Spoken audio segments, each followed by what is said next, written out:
How many of these mother clucking clowns you got in this house? Huh? Shut the hell up!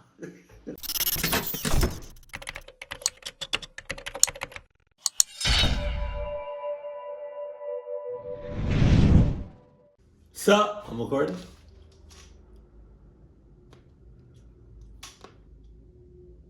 Yeah. Sup, though?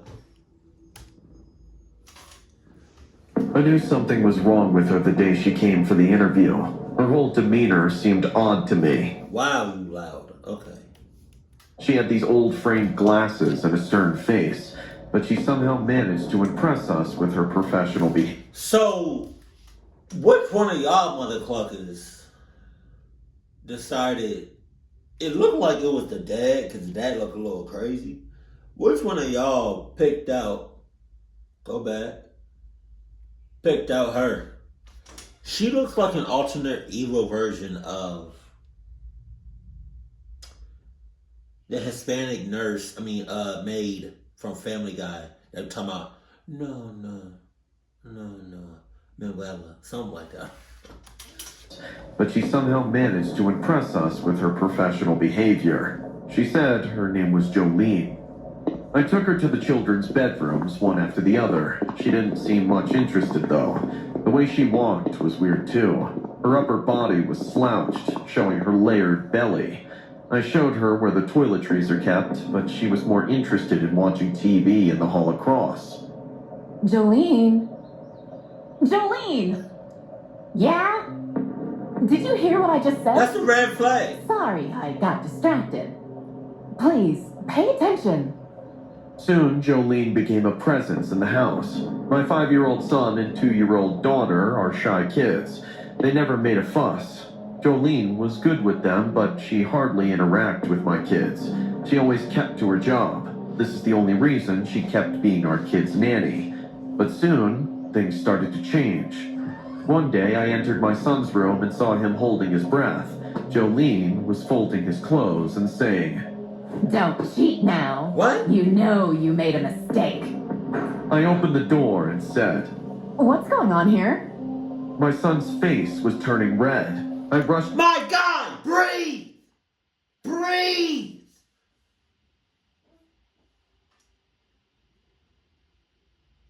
The fact that somebody that you just met has that big of an influence and that much of control on you, that's your...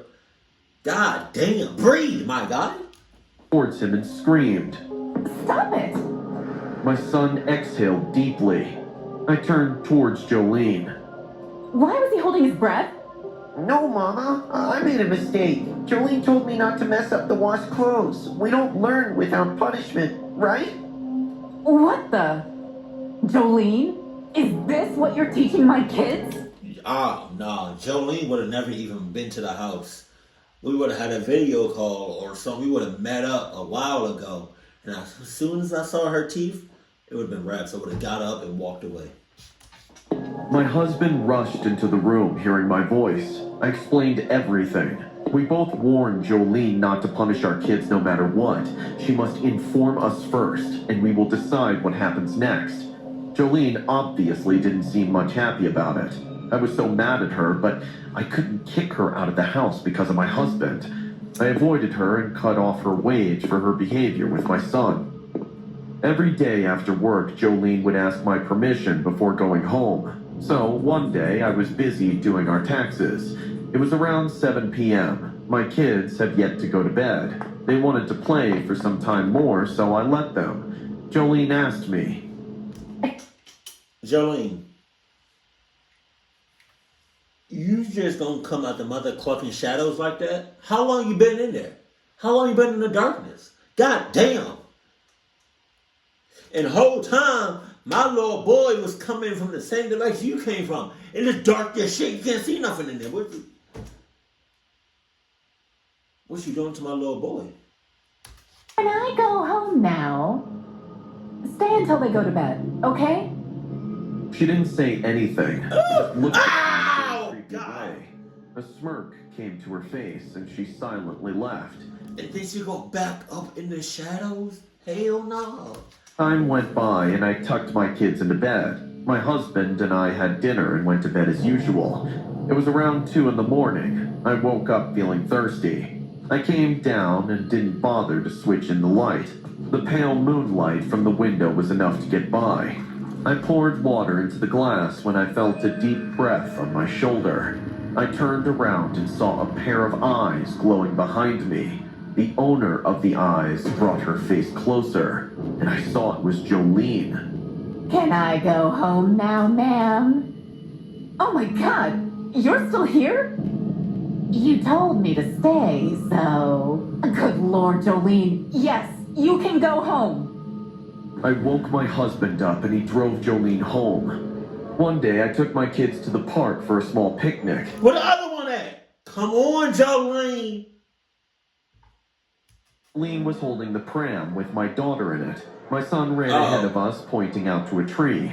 We sat under the shade of it, and my kids played right in front of my eyes while I had some fresh juice.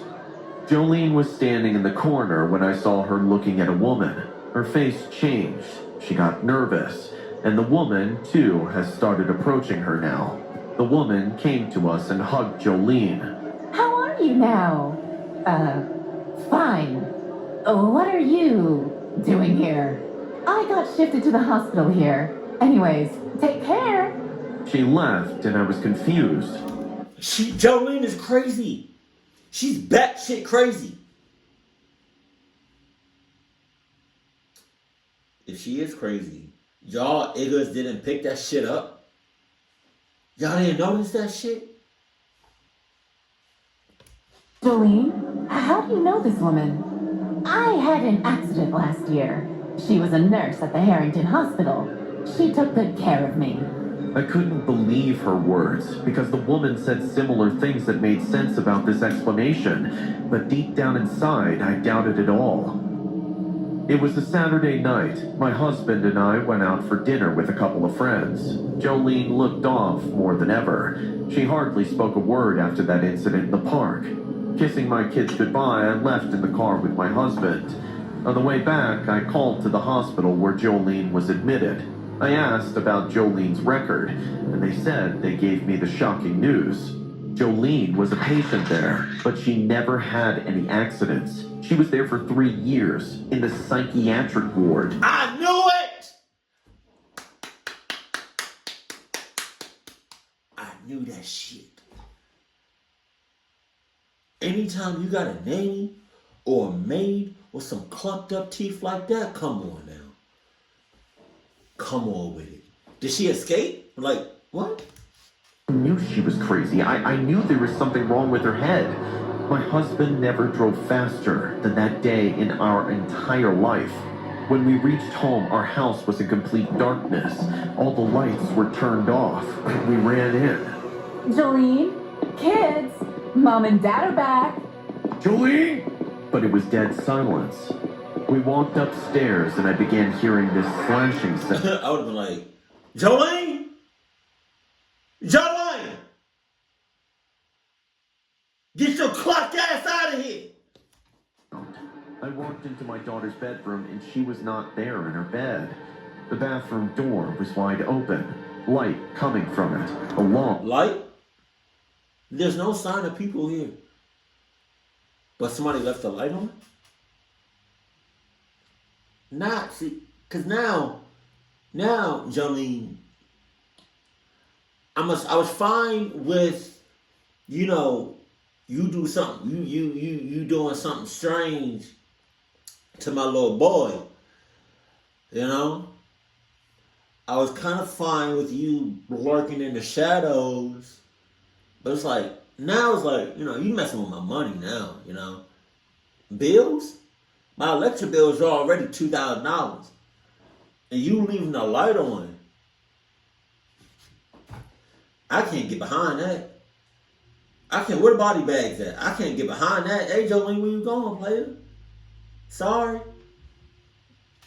I was fine with everything, all the other cluck shit you was doing. I was fine with that. I was fine with that. But you leaving the light on, I can't get behind that.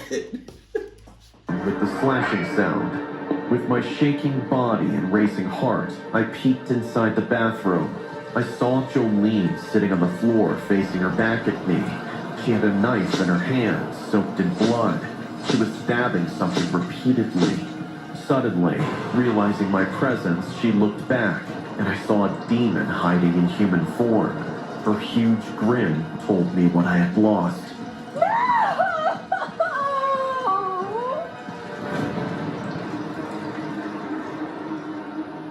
God damn. The story you just saw is loosely based on the terrifying crime in the late afternoon of October 20th. Look at all them damn wrinkles.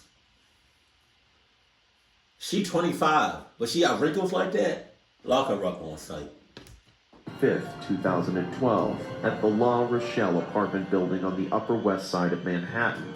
Lucia and Leo Krim, aged 6 and 2, were murdered by their nanny, Jocelyn Ortega. She was convicted of stabbing the children to death with kitchen knives while their mother, Marina Krim, and 3-year-old sister, Nessie, were a few blocks away at a swimming lesson. Upon returning home, their mother and sister found Lucia and Leo dead in a bathtub at the family apartment. On February 22, 2018, 12 jurors were chosen for Ortega's trial, and opening statements began on March 1st in Manhattan Supreme Court. On April 18, 2018, Ortega was found guilty of first-degree murder and second-degree murder. Ortega was sentenced on May 14, 2018, to life in prison without the possibility of parole. Thank you. Jesus. One time, I took a babysit. I'm not gonna lie. All the shit that's going on right now, this little ghost-looking mother clucker scared the shit out of me. Gig on Halloween night. It was a couple named Tillman who had a 7-year-old daughter, Pamela. When I reached their house, Mr. and Miss Tillman were ready to go out. Miss Tillman took me inside and pointed at the freezer. There's plenty of food. Eat whatever you like. And there's extra cash on the kitchen desk to order pizza. Pam has gone to bed already, so you won't have anything to worry about. A car horn honked outside, and she rushed to the door saying, I'll just be 3 houses away. Also, you have my number. Have a nice time, Mrs. Tillman. I watched her driving off in a car. I closed the door and punched the security code to lock the house. The house was massive, and with the Halloween decor, it felt spooky to be the only one awake. I walked to the kitchen. From the big kitchen window, I saw kids running outside. I opened the freezer and took a can of ginger ale. I returned to the living room and switched on the TV to watch a scary movie.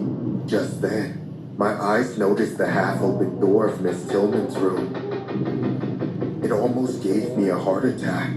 I could see 2 bright glowing fireballs glowing in that darkness. I would have screamed if the lightning didn't occur, illuminating the clown statue inside Miss Tillman's bedroom.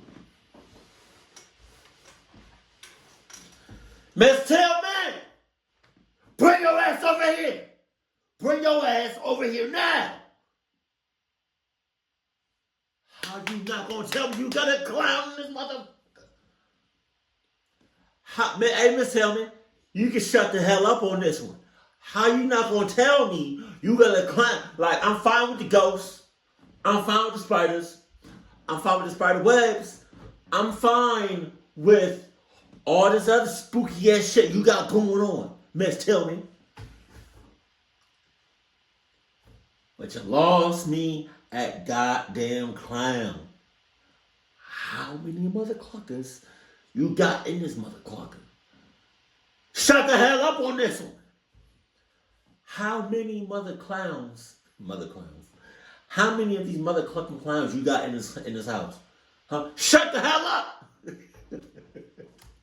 I exhaled, then got up to go to the room. A storm was about to come. I could hear the dark clouds. No pun, what's it called? No pun necessary? Or, what is it called? No pun intended. There we go. Because it's definitely a storm on the horizon with all this. Jesus Christ. Rumble. My hand searched the wall beside the doorway, and I turned on the light. God! What the hell? It was the statue of a jester, the professional clown who used to perform in court play. It was the first time I had seen something like this. It had a pointy, oddly shaped head. His eyes were sharp and broad. His attire seemed funny, but only his smile wasn't amusing enough. There was something very wrong with his smile. I noticed a hat with a bell attached under the statue. It must have fallen from his head. I picked it up and put it back on his bald head. I, for the life of me, cannot tell you if that is a real person in a real clown get up or if that's fake. If that's real and that motherfucker starts moving, clown, you can do whatever you want to me in my physical form. I don't care what you do. I see the pack of I see the pack of clown condoms you got going on. You can do whatever you want to this body because my spirit already left. I spit. I looked closely into his eyes. They were looking behind me, so they were not precisely creating eye contact. Oh, God. The doorbell scared me. Who could it be at this hour? I opened the door to see an empty porch. Why is she opening like that? Slow rain had started by then, and the streets were deserted. Everyone had gone home. I checked around but saw no one. Thinking it was a prank, I went back in, locked the door, and suddenly noticed the room upstairs. The room door was wide open. That's where Pamela, Miss Tillman's 7-year-old daughter, sleeps. I tiptoed and peeked inside. Pam wasn't in her bed, which quickly gave me goosebumps. Pam? Pam? This isn't funny. Are you hiding in here somewhere? Pam?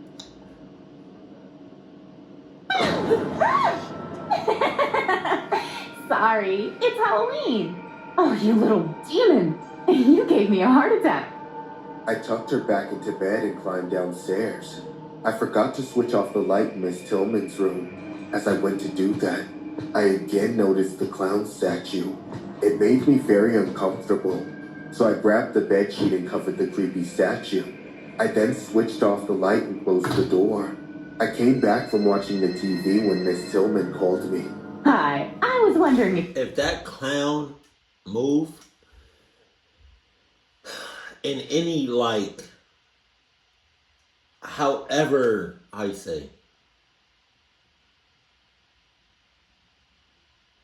no matter the distance that he can move this much. Watch, he can move like that. No matter how far he move, I'm going in that door and I'm screaming my ass off. could stay for 2 more hours. My husband will drop you home once we get back. I'll pay you a little extra, Jess. Sure, works for me. Oh, and Mrs. Tillman? Yes? I hope you don't mind. I covered the clown statue in your bedroom. It was freaking me out, so... What? What statue? That's enough. That's enough on this one! What's up? What's up, Toad? Huh? What's up, Toad? Oh! He didn't move. I'm not gonna yell. He didn't move.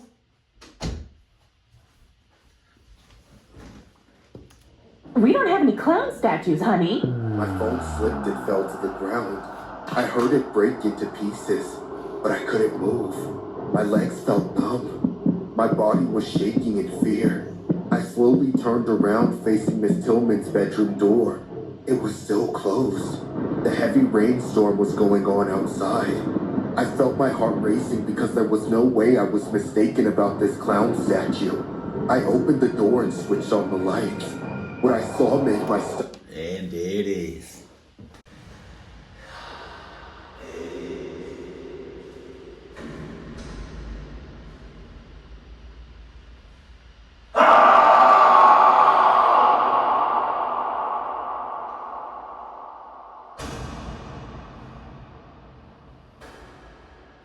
What's up, player?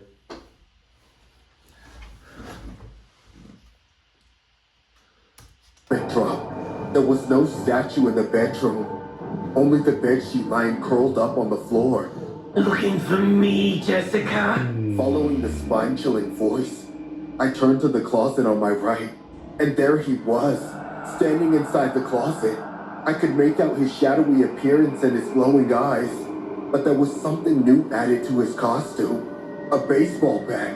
Oh my God! I freaked out finally. All this time, what I assumed to be a lifeless statue was some creep dressed like a freaky Halloween clown.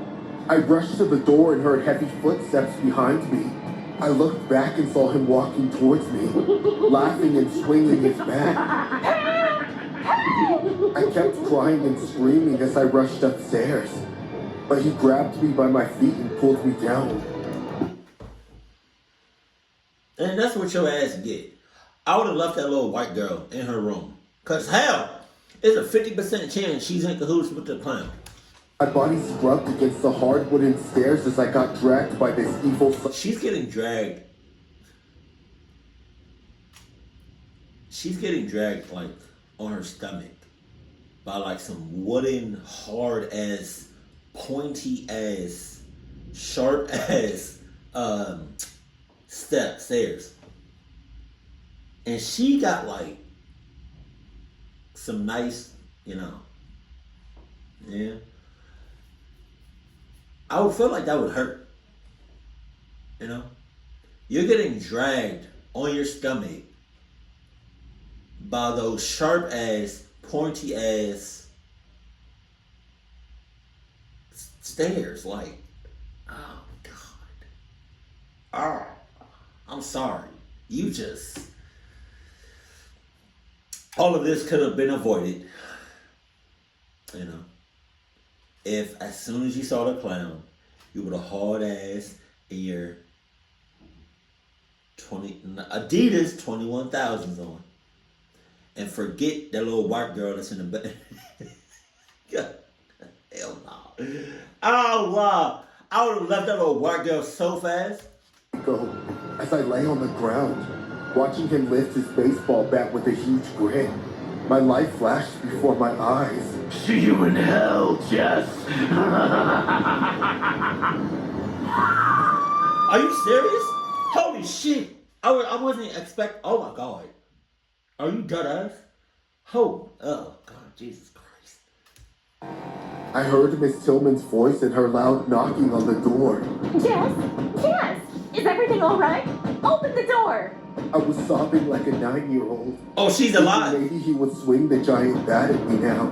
My brain would be scattered, and no one would know who did this. But he didn't. Instead, he gave me a death stare and said, Done for the day, I guess. Happy Halloween. He then ran to the kitchen. The sound of the window getting smashed echoed in the house, and I fainted. I woke up at the hospital the I next... cannot tell you guys how convenient having telekinesis or being is telekinesis and telepath the same thing? I think telekinesis is when you can move people or like anything with your mind. You know how convenient that would be? I'm on the floor basically, beaten to death. But I still like know what's going on. I see you running. You about to haul ass like a mother clucker. And I'm like, where you going? And then I'ma hold you there until I say otherwise. Okay. Mr. and Miss Tillman reported to the cops and came to the hospital as well. I told them everything that I experienced. It's been 3 days now. There's no information on that guy who snooped inside the house and dressed as a clown. The cops got reports of 3 home invasions and 1 murder that same night. Damn! Is it all him? Or were there more like him? I don't know. I'm just happy the kid didn't encounter that freak, or she would have been traumatized for life. Or unless they was working together. Just saying. There used to be this girl I babysat when I was in high school, and she was in primary school. Her name was Rachel. She was the oldest of 3 girls, and in pretty much every way possible, she was perfect. Her young siblings would always faithfully follow her example, which made babysitting for that family the easiest job I ever had. She was so beautiful too, and I knew she would have a bright future and would be loved by everyone in her life. Honestly, I was a little jealous of that, but I was still sad when she got old enough to take care of herself and her younger siblings. Then, eventually, I went off to college, so for several years I never saw Rachel or her family. In my third year of studying psychology, I finally had a reason to reach out to her and catch up.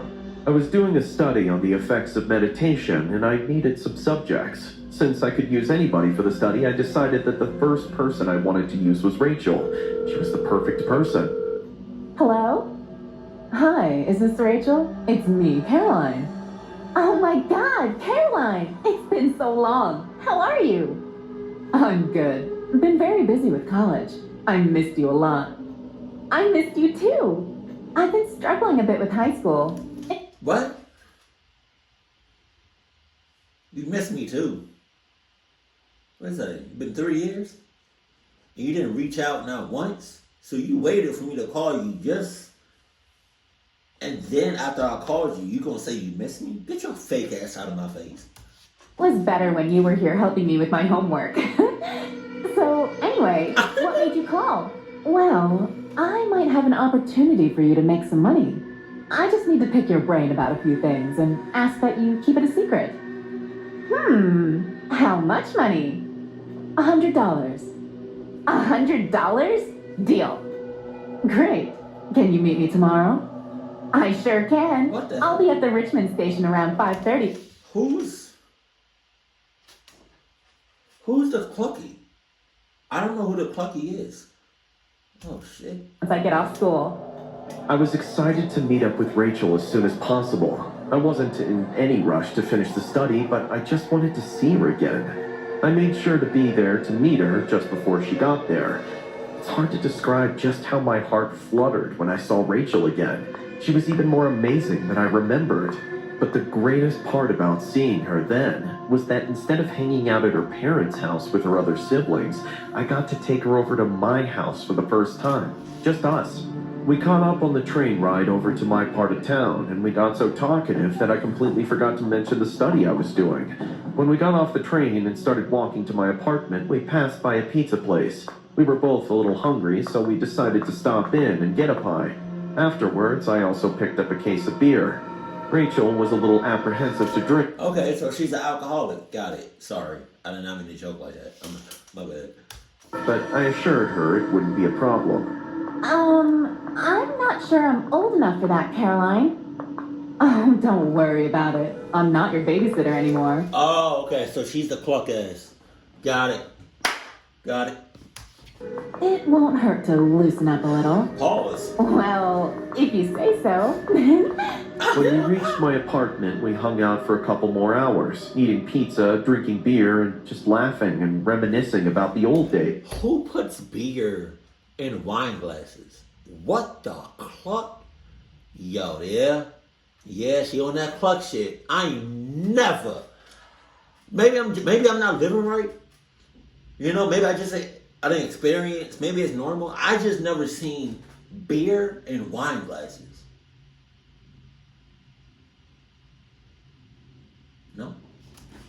Really having the best of times. Then, out of nowhere, I remembered I was supposed to be doing a study on Rachel. Oh, crap.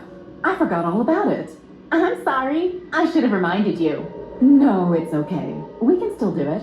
Let me just set up the room. The study involved recording the difference in a person's mood before and after a 15-minute session of meditation. There was more to it than that, but it's been so many years since then I could hardly remember. I started with a short questionnaire. Then I lit some candles and turned off the lights. Then I guided Rachel through a simple practice of meditation, controlling her breathing, letting go of her thoughts, and becoming mindful. Alright. So there's still... I'm trying to figure out what she's trying to do. Because I feel like either she's in high school. Okay, got it. So she's a minor. Well, not necessarily, but I'm gonna just say she's a minor. I'm trying to go over what what's about to happen in my head without pausing the video every 2 seconds. Of her body and her surroundings. Something strange started happening after a few minutes, though.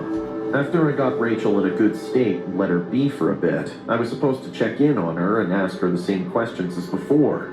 However, she had become almost unresponsive, like she could barely hear me or even remember that I was there. She wouldn't open her eyes either, and even when she did try to respond to me, her words were so slurred together that I couldn't understand a word she was saying.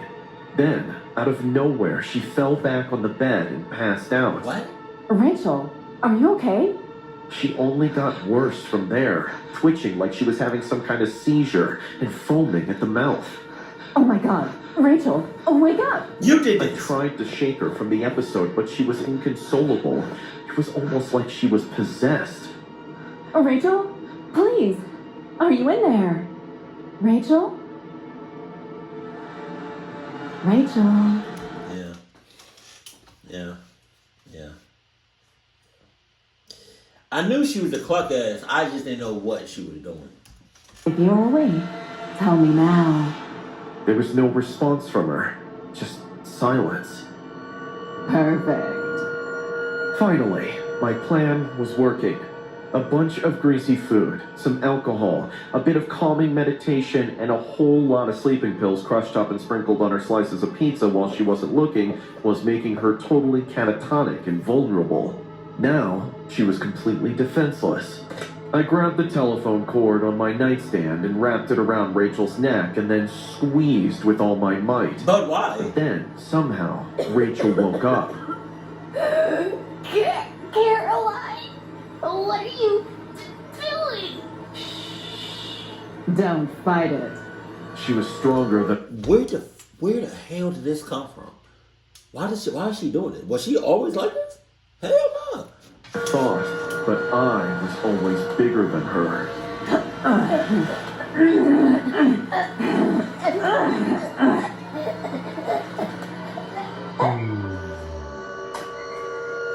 Oh my God. But why? That's crazy. In 1999, an Australian girl named Rachel Barber unknowingly made a decision that would cost her life. Her once trusted babysitter, Caroline Robertson, offered Rachel a seemingly easy and harmless way to earn a bit of quick cash. Little did Rachel know, Caroline had long been jealous of her looks and natural talents, and planned to literally replace her and Is that become serious? her. For this to happen, Caroline hatched a plan to lure Rachel into a trap, where she would make it seem like the teenage girl had run away from home and disappeared. But in reality, Caroline planned to make sure Rachel was never seen alive again. Afterwards, Caroline planned to lose 50 pounds, get a nose job, and then even change her name to Rachel Barber. However, after a week of searching for their missing daughter, Caroline Robertson was connected to the disappearance and brought into custody. It took her months to finally admit to the truth of what she did. Caroline Robertson was convicted and sentenced to 20 years in prison, but she was released 5 years early in Why? 2015. Why? That's crazy, because she's going to keep doing the same shit. She a cluck ass. She's born a cluck ass. She's going to always be a cluck ass. She's going to die a cluck ass. All because she was jealous of her looks? Are you dead ass? I did not, I know it was that serious now. I did not know. There's people, there's always going to be people that do something better than you, that look better than you. You know, but there's always going to be people that don't do as good as you, that don't look better than you. You know? Nobody's perfect. You know? But it's just like, I just feel like, because she's back out, she's going to try to babysit again, and she's just going to repeat the process. God damn. And then what y'all going to do? Huh? Y'all can keep sending, y'all can keep throwing her in jail? And then what's her name? Let her out early every time. Cause that's not how we rocking. That's not how we rolling. I promise you that. That's crazy. And I don't mean to play like the race card. Oh. And I don't mean to play like the race card, but like, if she was black, I would feel like she would have had no chance of parole. Or getting out early. That's just like, but come on, man. God damn. I feel like she's gonna do something again. And she's gonna be back. I'm gonna react to another story of hers. Keep it cool, keep it classy, and I love you. Stay happy. My family.